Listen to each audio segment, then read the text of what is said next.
Good morning, my love muffins. This is Reverend Sue from All Paths to God, recording live from my living room.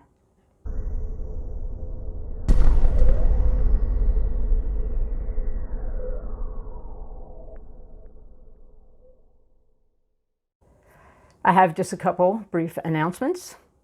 First, I know the garage sale, the setup and the actual sale, Wednesday, Thursday, Friday, Saturday last week, went on according to schedule despite cold weather and rainy weather. And it was carried out by just a very few volunteers. So thank you very much to those people that dedicated their time and effort to that venture. We're continuing to collect Christmas gifts for the elders at Sun Terrace. When I first announced this, I said that we were the only organization that was supporting them for the holiday. But I have since found out we're in very good company because the Metaphysical Society is also collecting donations for them. They apparently do a comfy, cozy sock drive for the residents each year. So anybody who donates socks, I will see that the Metaphysical Club gets them. And gifts can be dropped off at my house anytime this week. And the family that we sponsor, we have all the gifts that we need for the boys. We could probably use some more things for the 10-year-old girl. And last year, we were able to give them some gift cards to Publix and Walmarts. So if anybody's able and inclined, we would welcome those donations as well. Now, as far as Sunday services, next Sunday, the 13th of December, is our annual board meeting. Makes me think of our dear elf who has made his transition, and Dolores, bless you, because every year they would go out and buy a bunch of pizzas and bring them in to bribe people to attend. Well, this year we'll be bribing you to attend online. I will be sending out a Zoom invitation to people to participate in that meeting. And we will be recording it and posting it on our All Paths to God group Facebook page. So that's next Sunday, the 13th of December at 11:30. And the following Sunday, the 20th, just before Christmas, if you can believe that, we are hosting a drive-by Christmas. Holiday Inn has agreed to give us some space outside, and the prayer ministry and the board will be outside with Christmas music and masks and gloves and some Christmas gifts at 11:30 to 12 o'clock, again, on Sunday the 20th. And so we wanted to create a ritual that's a little bit of a ceremony, a little different, one where we can have an eye-to-eye and heart-to-heart connection with our congregation and yet not put anybody at risk with the virus. So you can just drive through the parking lot and we will have gifts that we will be giving to each person. And you can park your car and watch other people drive in if you'd like, so that you can just see people and wave. So again, that's Sunday, the 20th of December at 11:30, drive-by Christmas at the Holiday Inn. And of course, Reverend Denise will be creating some sort of ceremony for the 27th as we bring in the new year. Because as she said, can you think of any other year that it was more vital that we have a burning bowl ceremony, a ceremony where we would let go of everything that happened in the previous year? 2020 seems to be a good year to be willing to let go and release those things that we didn't like. So you'll get more information about that as it gets closer. And today, we celebrate our second week in Advent.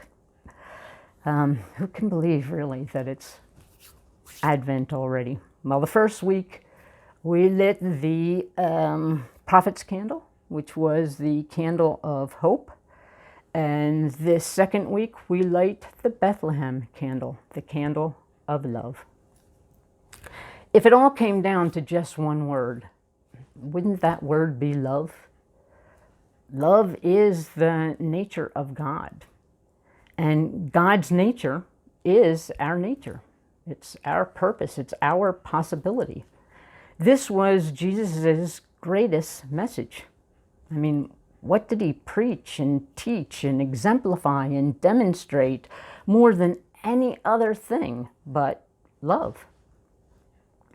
And when Jesus was asked what commandment was foremost, he said, "Thou shalt love the Lord thy God with all thy heart, all thy soul, all thy mind, and all thy strength." The second is this: you shall love thy neighbor as yourself.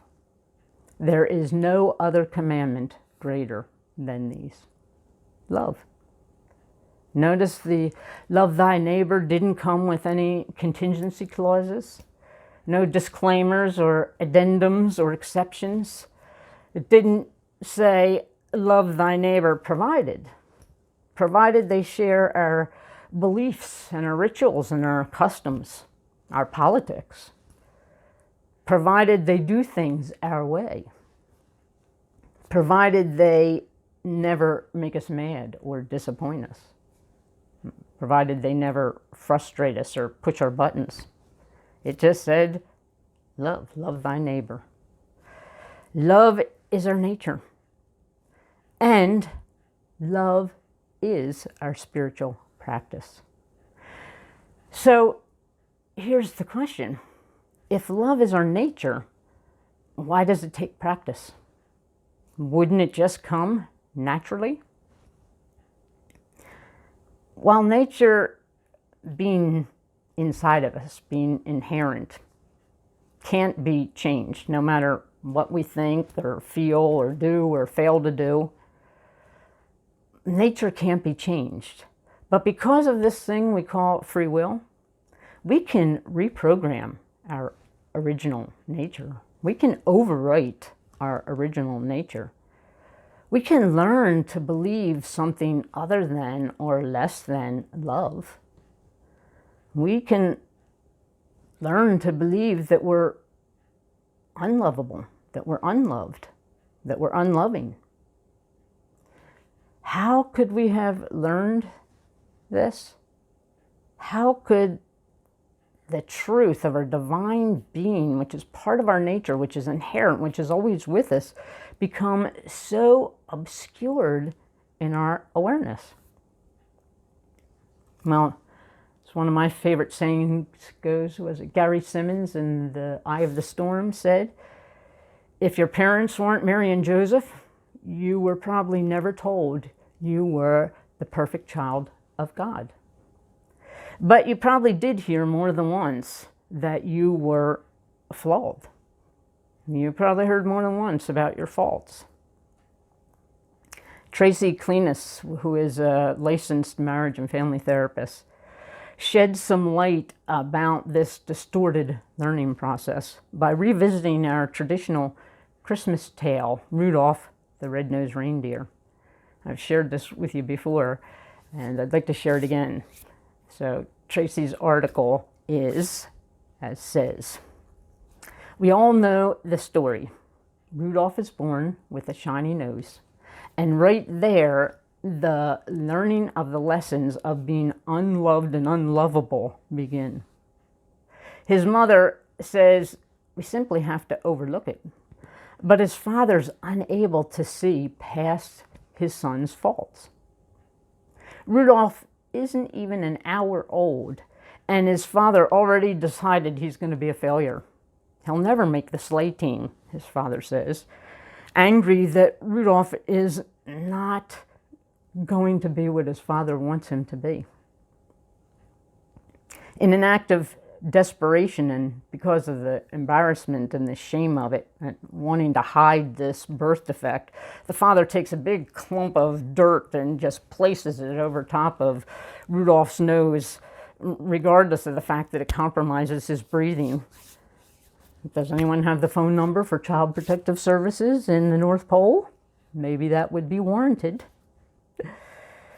The first time the father shows any affection to Rudolph is when he's wearing this false nose and it's all covered up. When Rudolph is older, his father actually gets him a prosthetic nose. And Rudolph objects and explains that it isn't very comfortable. But the father tells him there's more important things than comfort: self-respect, implying that self-respect comes through this prosthetic, through this artificial covering up of the truth of who he is.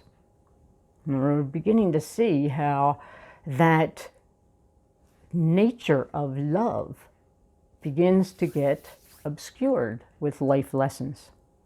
So now Rudolph is depressed, and he's longing for some external approval.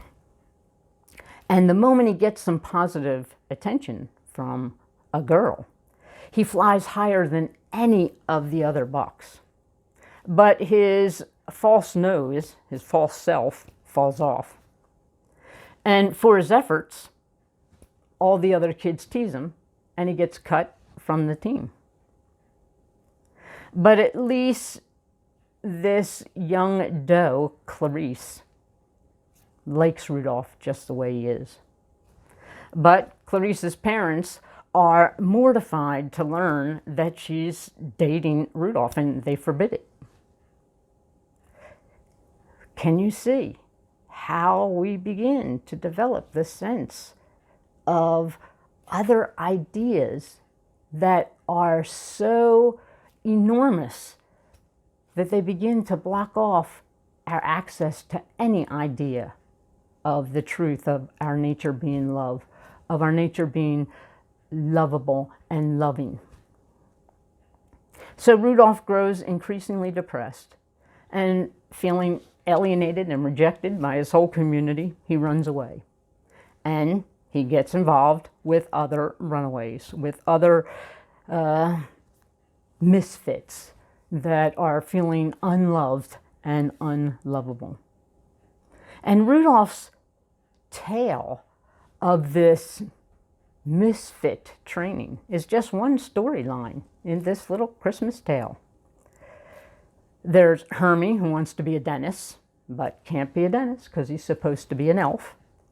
There's Charlie in the box. There's a train with square wheels. There's a cowboy riding an ostrich. There's a polka-dotted elephant, and a whole island of rejected and discarded misfits, all simply by virtue of they're different. It might have been nice to end this story with everyone getting some diversity and sensitivity training, some communication and cooperation training. Well, enough said. We can see how we easily, through life experiences, develop a sense of being less than love. I don't want to totally ruin our charming little Christmas tradition of watching this tale of how to become a misfit. I mean, Rudolph the Red-Nosed Reindeer. But we can all see how this has been our life experience, and why what is our nature does not come naturally to us at all. Even ideas that are not planted by God, that are not planted by love, will grow and grow and grow and appear to be true.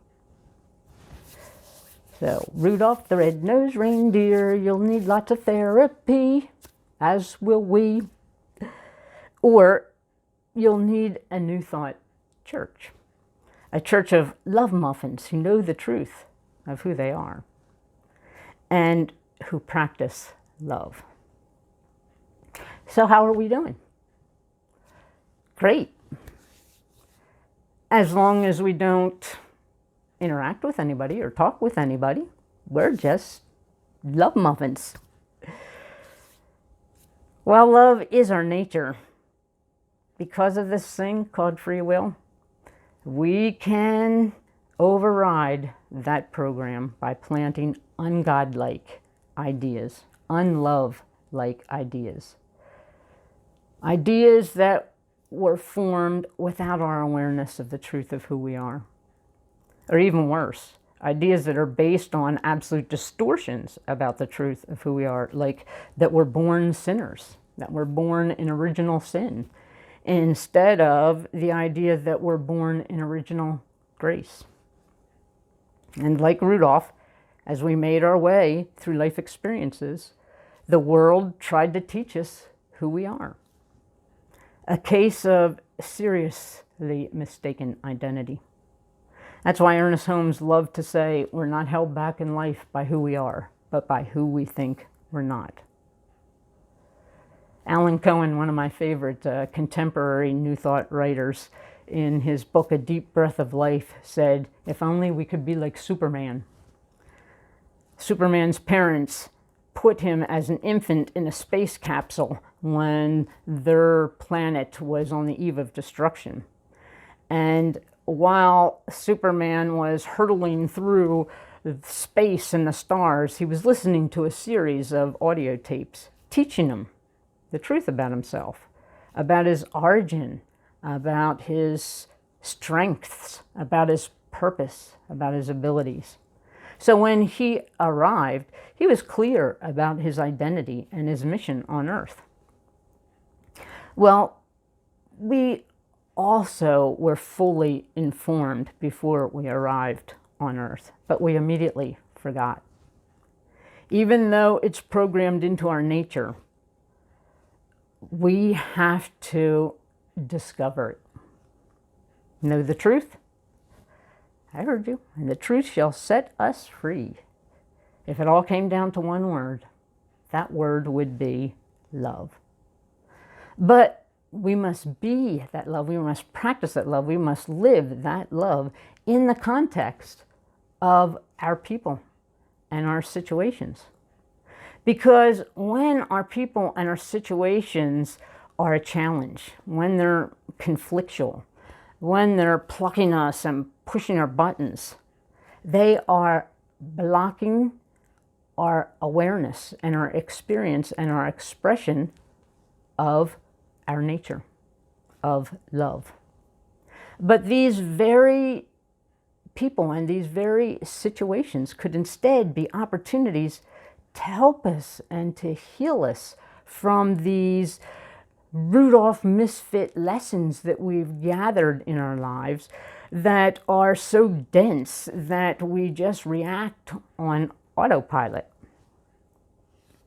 Autopilot is nothing more than a tendency to collect ideas of our flaws and faults and failures and injustices that we think we've suffered.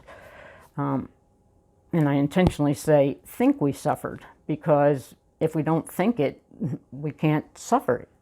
So we had to entertain these ideas in our mind in order to plant them and grow them. But when we did attend to them with such repetition and such detail, when our frustrations and irritations began to visit us more frequently, we began to awfulize them, awfulize the people in those challenging situations, awfulize the circumstances, which blinds us at those times to seeing any responsibility, any power, any truth, any love or grace or God in the situation. And this allows a rigidity of reactions to just play out on autopilot. And it keeps us from moving forward, because it keeps us from exploring and discovering and uncovering and revealing the truth. And that is an ongoing process. Know the truth, and the truth will set us free. We know the truth in our minds. We are enlightened and awakened. But we need constant wake-up calls to live the truth. And any discord or turmoil of any kind is a wake-up call, if we allow it to be. When we have these situations that cause distress, if we become curious about them, if we listen to them, if we investigate them, if we notice, if we explore, if we value what they can teach us, then we can move closer to living our true nature, to living our love nature. Love is our nature, so we want love to be our priority. And if autopilot takes over, love is rarely our priority. It reminds me of when you go to an eye doctor and they're doing that exam and they put the scope up and they switch the plates and they say, okay, which is more clear, number 1 or number 2? Then you choose one, number 1. Then they immediately switch them. Okay, which is more clear, number 1 or number 2? And they're always making that choice, number 1 or number 2. Well, we want love to be our number 1 priority. And we want our activities of daily living, our tasks, to be our second priority. But right now, they happen in reverse. So as we go out to interact, whether that is to go shopping or whether it's to decorate a tree together or whether it's to go to a meeting or whether it's just to go and play cards and have fun with people, we end up getting our mindset around the task, around the activity. And as soon as something ruffles our feathers, as soon as a person or situation is experienced as an irritation, we then have an opportunity to learn, what is it? What are the lessons? What is speaking to our heart and mind that is so entrenched in us that we want to react in this negative way by either withdrawing or attacking or defending, or that has blocked this nature of love that is our first priority, of just flowing through us to the situation. The only way we can learn this is in the context of each other, right here and right now.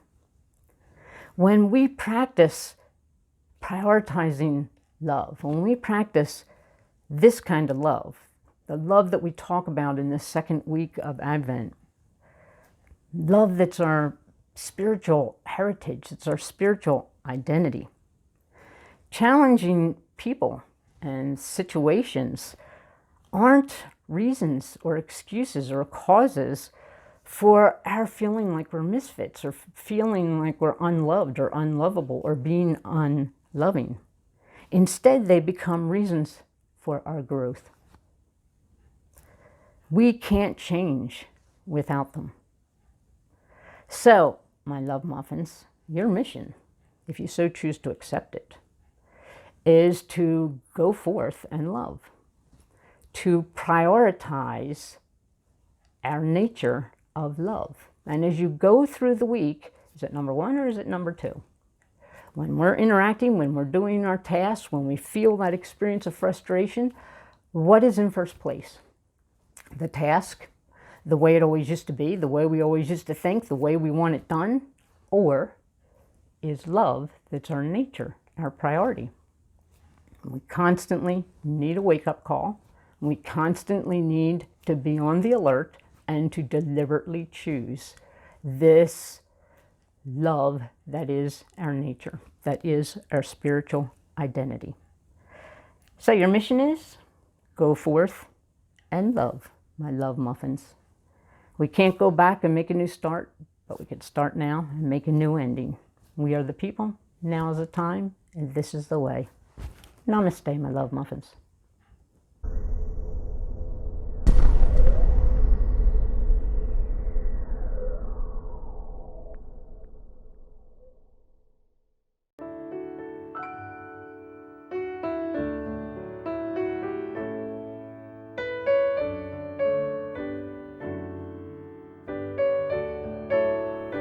Advent is a season of working on changes in ourselves and developing the individual consciousness that will bring us closer to God.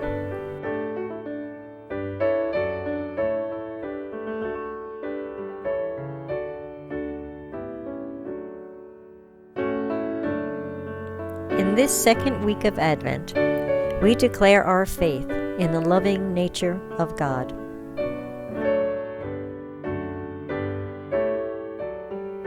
We are renewed, revitalized, and restored. We know the truth, and the truth has set us free.